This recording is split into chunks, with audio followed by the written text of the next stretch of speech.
The day my parents divorced, two agreements lay on the table. One meant staying in the old neighborhood with my dad, who was drowning in gambling debts. The other meant moving to the coast with my mom, who remarried a wealthy man. In my last life, my little sister, Chloe, cried and begged for mom. I quietly packed my bags and followed dad. Later, dad quit gambling and became a millionaire, spoiling me rotten. Chloe, however, was emotionally abused and trapped at home by her stepfather. She eventually succumbed to depression and passed away. This time around, Chloe snatched the cigarette from Dad's hand and hugged him tight, refusing to let go. Jade, I feel for Dad. You go to Mom's, okay? I'll keep the good life here for you. Dad paused, then affectionately stroked Chloe's head, a look of relief on his face. I said nothing, picking up the train ticket for the coast. Chloe didn't know that in my last life, Dad only quit gambling because I, riddled with a brain tumor, worked myself to death to pay off his debts, coughing up blood. My life was the price for his temporary peace. Now, reborn, with no debt collectors banging on the door, all I wanted was a good night's sleep. I picked up my duffel bag. Get out, go find your mom, the one who only cares about money. Dad waved his hand like shooing away a fly. Chloe hid behind him, making a childish face at me. Her lips exaggerated formed the word sis. Don't come begging me for money later. I just smiled, saying nothing. Then I turned and walked into the rain. I pulled my neck into my shoulders, feeling a chill seep deep into my bones. Honestly, it didn't matter where I went. I just wanted to find a quiet place to endure these last few moments. No more hearing the gambler's creditors banging down the door. No more smelling that sickening stench of cheap cigarettes. Mom's black Mercedes pulled up at the end of the alley. The window rolled down, revealing her perfectly made minus-up face. She frowned, looking at me, drenched from head to toe, a flicker of disgust in her eyes. What happened to you?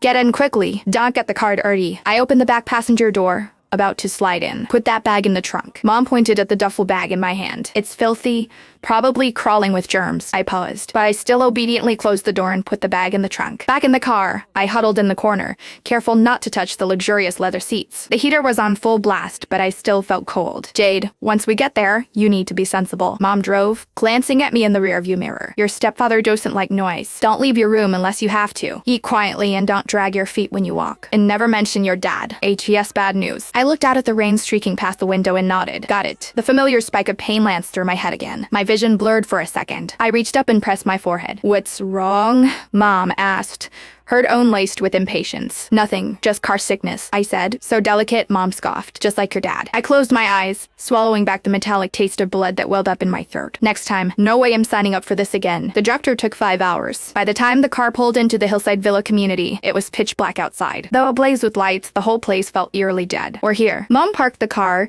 touched up her lipstick, and took a deep breath. She was shifting gears, transforming from the sharp, minus-anged woman she was with me into a sweet, devoted wife. Get out of the car. Remember to call him Mr. Henderson. I followed her inside,